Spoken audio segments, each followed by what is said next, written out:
thanks for taking the time to chat to me today. I know it is so important as well. It's such a pleasure, particularly considering where we are. How are you feeling? Oh, excited but tired too, because it was not a long journey, but the tour has been hectic for us. So now we are very excited because it's the biggest, I'd say, club headline show that we've done. That is 1,400 cap. It's sold out, so everyone's super excited. And we're filming it as well today. Oh, you filmed? Yeah. Right, okay, that's good. That's why we were so busy today. We had a very impulse decision, but we were like, you know what? We're never going to get to do this again. Let's just film it as well. An impulse decision, was that then based on the fact that you were on the tour so far, you've been the sold out shows and how insane it's been, you thought, okay, this isn't, take advantage of this? And yeah, because everything was sold out already, and randomly we just like, hey, you know what, let's record it. And then also got a message from our manager saying the same thing, you gotta record it. And then we just organized everything in like the last 2 days. I won't even say 2 days. Like yesterday we were like, oh, we are getting LED screens. Okay, we do not have graphics. Let's figure that out. Oh, by the way, we were like messaging our light engineer in India like, hey, we need notes. What do you do? So we've given the notes to the light engineer of Electric Ballroom. Then Karan stepped in and they like discussed every song, played them, did the lighting there. Like that's how we're managing it today. Oh my God, I can't wait to see that. It's going to be incredible. Hopefully. Oh yeah, that's it's a rush job, so yeah. Well, the tour has been insane. I mean, you've been on the road throughout all of March across Europe. It's coming to an end tonight. London, the penultimate show. Tomorrow, the final show of this particular run. Are you just looking forward to having a rest after tomorrow? Yes, definitely, because we would, again, like I said, 5 shows in a row, 1 day off. And in India, you do not do such extensive metal, I'd say, at least tours. And that's why we're not that well. We do practice like every day, 6 hours for like 2 months before the tour starts. But it's in a controlled environment. It's a practice pad and everything. So it's pretty easy to do it there, but then to do it every day on the road where you got to travel also the whole time. Yeah. And there's no off days really, is there? I mean, you wake up in the morning, you're feeling a bit rough, you don't really have much choice. And the off days are basically laundry days. So you're just carrying like trash bags with you full of dirty, sweaty clothes. No one really believes that, do they? They almost think like, okay, your day off, you're just gonna, you're in a city, you're gonna spend the time wandering, seeing the sights. We planned things. We were like, hey, we're gonna do this, we're gonna do that. Nothing happened. Nothing happened. Yeah, everyone was tired. Everyone was waking up at like 11 in the morning. Like, oh no, let's just get back in the bunk again in the bus. So yeah. It's not as glamorous as people think, like, oh wow, you're in a band, you guys are touring the world. Yeah, we see streets wherever we park. Eat takeout. The overall experience of the tour, I mean, as a group, what has it meant to you? You've been in so many countries and so many cities, as we said already, with almost every date sold out. Yeah, so experience in terms of that, because this is at least something that I can say not a lot of Indian bands have done, at least to this extent that we're doing.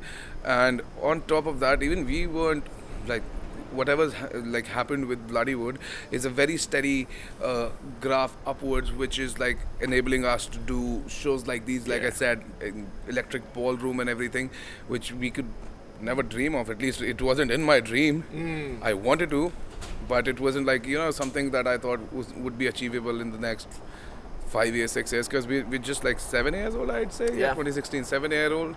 So we weren't expecting this to be happening so quick, but we're thankful. It's all because of the fans that we've got all over the world. Like, you should see it today as well. It's going to be crazy.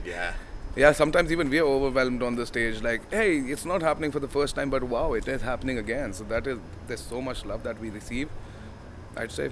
Yeah. Are you still struggling to take it in? That reaction, that insane reaction across all these cities and countries? Not struggling, it's just like overwhelming in a good way. Where you're like, even we sometimes just a little bit tear up, like, oh fuck, it's happening again. Yeah, wow. What has been the most eye-opening, not necessarily the best, because I think that's something that's hard to say, but the most eye-opening show of the tour so far? Eye-opening show?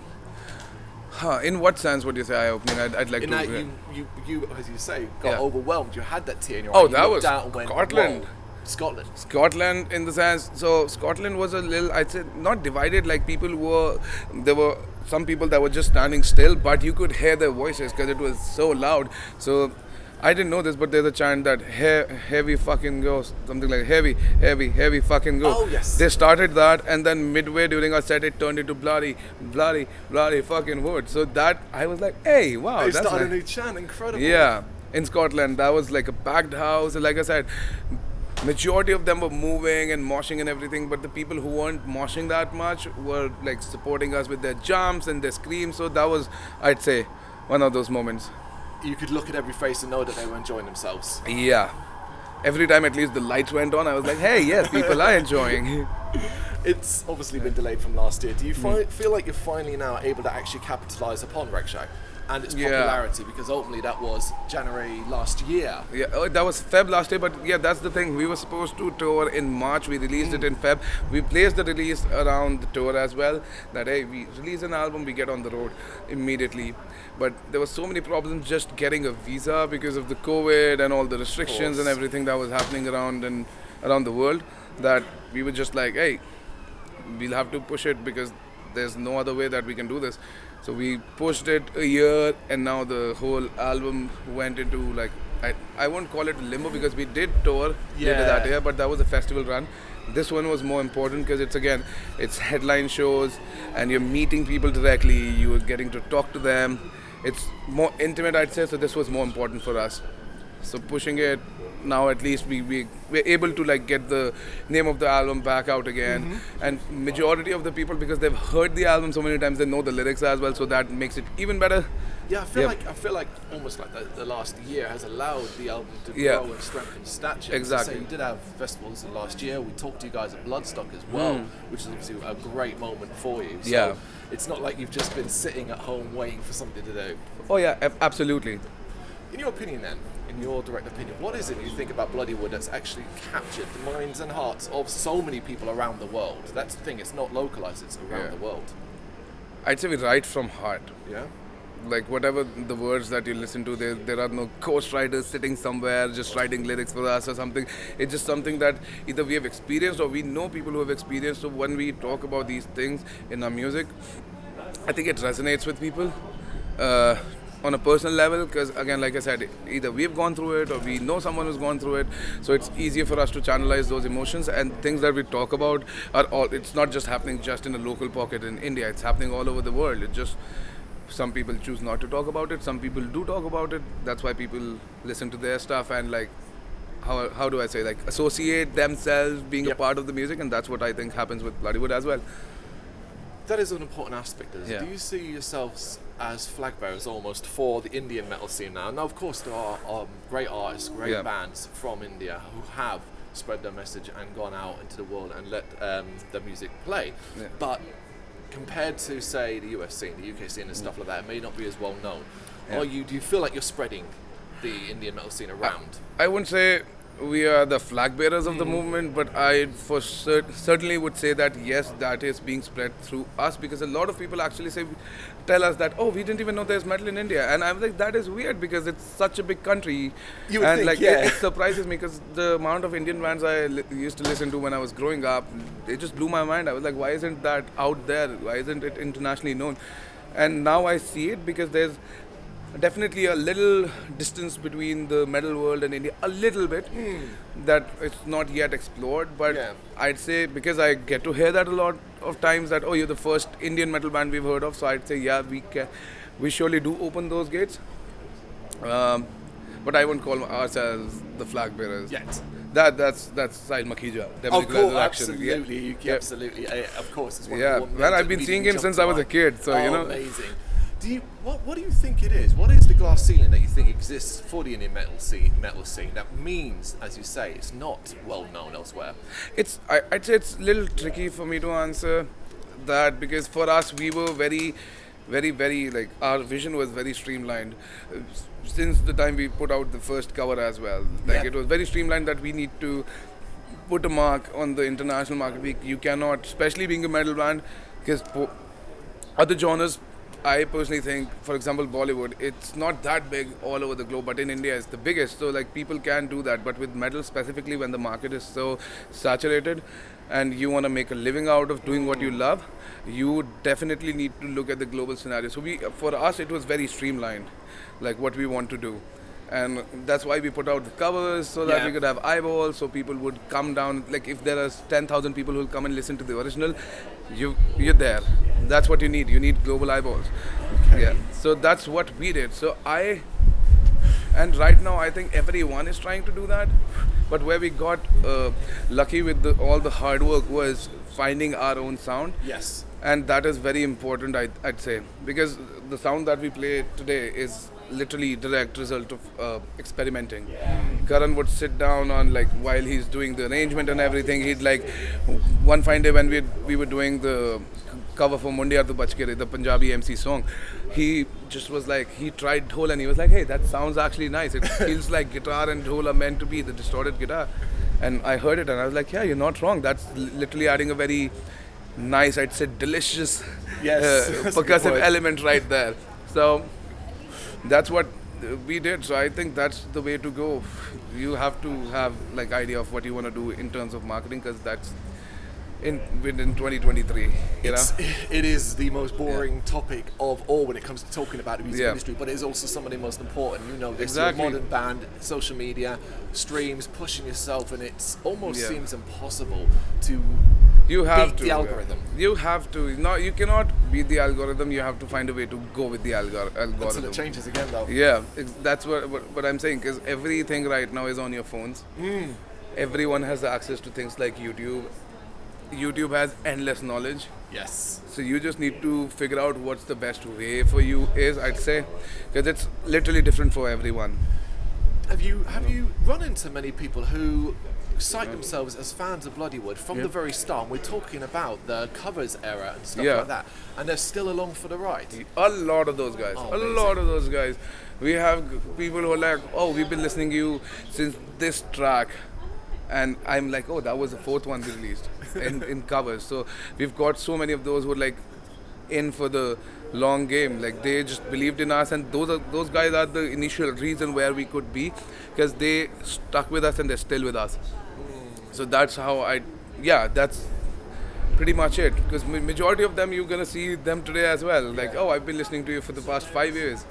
And I'm like, oh, we're just 7 years old. 5. That sounds a lot of commitment. I met one at the front while I was waiting for this interview. I met somebody who cited himself as having been there since 2017. So exactly. See, and it's incredible that it's 7 years really, which is a long time in itself. But a couple of those years are COVID related, so not really a lot happened. What's your proudest achievement to date with Bloodywood?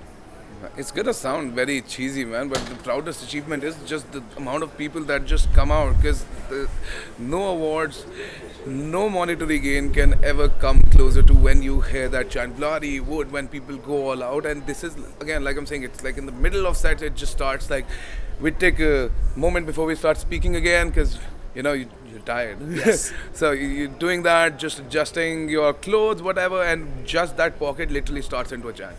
Just that little pocket where you're quiet. So the amount of support, I would say this in the most like good ways when I'm gonna say this, but we almost have like rabid, I'd say, fans, but in the good way, because they want more music from us. They want to give us their love, in the sense like if we ever step out, and we try to do that when the rooms are a little smaller, because it's easier to meet people. Or when we're not tired. Yes. Yeah, or when we're not tired. When we do that, we hear people telling us their stories, how they got into us, how it helped them, or maybe how they just had fun listening to it and just didn't go back ever again after that. So this is irreplaceable. That's more addicting than cocaine, I'd say. Yeah, because the first time we toured, immediately after that COVID happened, we literally were feeling it like, oh fuck, this is what tour blues is. No, it's not. We're just missing that feeling, because we've not toured that much to even have tour blues. It was just, we missed being on stage. I can attest to the rabid nature as well, because Bloodstock 2022 was the first time I saw you guys play live, and watching that crowd and that heat, if you remember as well, that heat, that was insane, absolutely incredible. And you're like, this is not the end for this year. You're in the US in May on the same tour, supporting Gojira in June, Japan at the end of June. Yeah. Is it fair to say that Bloodywood is becoming, at least at this stage, based off all of that, a bit of a global phenomenon? I won't deny that. I actually like the ring of it. Honestly, I don't know. We still have to see that. Honestly, with our US tour, the reception, the first US tour we did back in, I don't even remember, September it was. Yeah, but when we did that, the reception was out of the world. So that is where I realized that, hey, no, it's not wrong. Like, people are listening to us on different parts of the world. And yeah, I'd say that. What's London? What's London got to do tonight to top Scotland? Let's say the one you cited. They have to go crazy, man. Yeah. I say this at every show that we're looking for the craziest city on this tour in Europe and UK. For the time being, it's literally number one is Prague. Oh wow. Yeah. People just went. I was genuinely scared for people there. I was like, something's gonna happen. So every time there'd be a mosh pit or we'd ask for a wall of death or something, I would just keep my eyes there. I was like, I can miss out on the next line that I'm going to sing, but if something happens, that is, I'd say, one of the... Should we close that door? It's not going to... No, that's fine. No. Okay. So that's the top for us for now. Scotland is literally right there, or a little bit less than it, because, like I said, there were a few people standing straighter as well. Yeah. Yep. But these two are on the top, so I'm hoping, because London always goes crazy. This is the third time I had. The first 2 times they went crazy. I'm expecting the same energy today. This is my city. I would expect nothing but that from them. Yep. Listen, thank you so much for taking the time to do this. Good luck for the night. Thank you for your time. Thank you. Thank you very much for watching. If you liked what you saw, please help us out by giving us a thumbs up and hitting that subscribe button.